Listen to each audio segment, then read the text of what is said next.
Hey, everybody. This is the first video podcast that I'm doing on Queen's Generational Wellness. And I have Dr. Zoila with me. And she is one of my fellow coaches in a coaching group that I was in. When was it? August? Yeah, I don't August? I know it was July, during the June, summer. July. Yeah. during the summer. And I have her here today. She's my very first guest on the video podcast. So I just, I'm so excited. So, how was your day today? Before we even get started, how was your day? My day was great. Busy. Work, morning stuff. Didn't get the kids on the bus, so I had to drop them off. Got to work. It was just a really busy day. Needed to get to the bank, but the bank only opens from 9 to 4, so I had to. Mhm. I don't know how much you want to know, but it was a pretty long day. Just to let you know, I came home. I went to my mom's and I just ate a bowl of rice and yeah, because I was That like so hungry. Yeah, I was over. I was like, I don't even care what's in this food right now. I'm just was- so stressed. as long as you ate, as long as you Right. ate. Well, since we got the doctor here, she is a mindset coach. So, what was your biggest aha moment when you changed your mindset? hmm So my biggest, I've had many. I think in general, as you grow, do a lot of personal development and growth, you have many of those aha moments if you are aware of life and the way in which you need to sort of like shift. One of my Mhm. moments was when I had changed jobs, and I think I was into work about a year or so, and I was like, I need to change. Like my circumstances right now are what they are, and what I need to do is feel empowered again to feel like I have choice, like I have agency. And that's not the way I was living before. Like the way I was living before, it's like if something happened to me, then it happened to me and I felt it and I lived life like in that way, as opposed to like being like, girl, like you got this, like there Yeah. is nothing, whatever is happening on the outside world, what about you? And so I started to think about what does that mean when it comes to coaching, and how can I then share that with other folks like that are not there yet, and how do I get people to wake up? Because I wish I would have woken up a little bit sooner, like that I would have acknowledged a little bit sooner that we have so much power within ourselves, and we don't necessarily Yeah. need to allow like things Yeah. around us to let us like get down back down. Around Yeah. that time too, I had been a single mom for a couple of years already, but I think things got much harder as the kids continued to grow, and the responsibility and just weight on my shoulders of, oh my god, you are the parent, like if anything happens to you, like that's it, right? Like that invisible responsibility of you need to make it work because you got two humans now that depend on you for everything. And so Yeah. that's when I started to realize like I can't just sit in that moment. I also have to be like, it's life and we just got to keep going, and we got to change some things. And one of the things is that mindset of mine, which was, would get stuck very easily in the bad moments and the challenging moments. Okay. Yeah. I mean, especially when you have, like you said, you got two people to take care of. They can't take care of themselves. You got to do it. So after that, did you decide that you wanted to be a coach when you started working on your mindset? How did you Not pull the two? It How was did it you was pull it? it was 2020, honestly. It was one of those, I think, as I was going through my own awakening, I Mm-hmm. think life for me differently. So the way it happened, it was I was on Clubhouse, and I remember being on Clubhouse like at odd hours of the day, and it was during winter break too, so I had a lot of more flexibility. So I was on Clubhouse all the time. And then Okay. I started to hear more and more about coaching, and I started to be like, wait a minute, where have I been all my life that I had Yeah. not known about coaching as a career? I had not known about coaching as like a resource for people.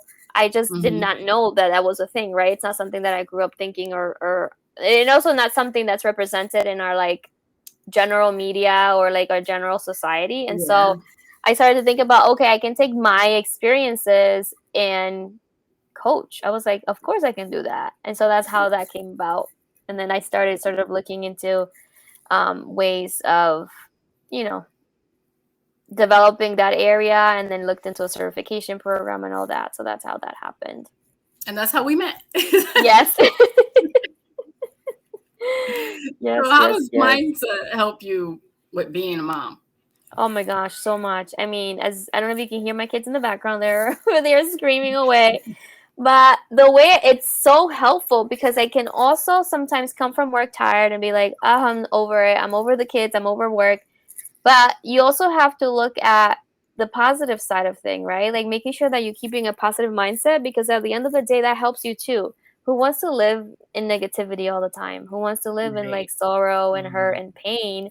When you could just be like, what are the good parts of this? I get to like come home and enjoy my kids. A lot of parents can't even do that, right? They have to work 24/7. So how do Right. I, that helps me a lot. Mindset, it's I have an 8 and 6 year old, and sometimes, ooh, I have to like woo-saw my way out of situations and be like, I have to like put into practice and role model what it means to like, Mhm. like, work through your emotions and not spin out of control. And so the mindset work has helped a lot with that to just be Mhm. more conscious about my parenting and the relationships that I want to build with my kids. Yeah. It has helps overall in a lot of things. It helps a lot also in the way I'm teaching them to see themselves, right? So I'm teaching them to like affirm themselves, to learn about their self-worth, which I think that we have been socialized to kind of lose sight of that as we Yeah. have to like emerge into like the K through 12 system and everything else, and like you have to do all these things, and if you don't do it this way then you're not worth anything. And Right. so that it has helped a lot for that too, like making sure that I'm letting them know that they have that agency, that they have that worth, and that their mindset can control a lot of that. And Right. it is so powerful, they don't have to let anyone else step on it and like squish them, their Yeah, I know. dreams in life. Yeah. Yeah. So what would you tell a mom, a single mom with a lot on her plate, how would you help her? Just like one tip, changing her mindset, how to start. 'Cause Yeah. it's hard sometimes, as a single mom, you're by yourself, you got to deal with everything. You got to work, you got to take care of the kids, you got to cook, you got to clean. So how would you Mhm. help? I don't want, because I'm saying one tip because I know you got a coaching program, so you can't give it all away. I would say if it's one tip after you listed all those things that moms do, Mhm. I'm thinking one tip is to let something go.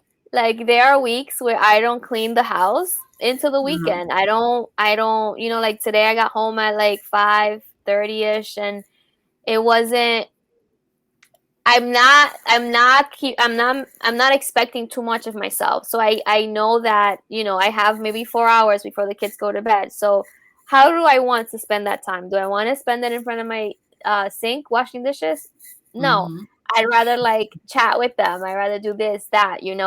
So I Yeah. think one tip that I would tell single moms is to take some of that burden and like um, that weight off your shoulders by taking one thing off your plate, even if it's one thing a day. But don't expect so much of you when you are one person and you have to do all the things, right? So Mhm. think about like doing the most important things, like making sure they're healthy, they're fed, they get to school, they're Right. learning, they're developing, growing, and that you are engaging with them, which is most important too, like making sure that you're still having a parenting relationship with them.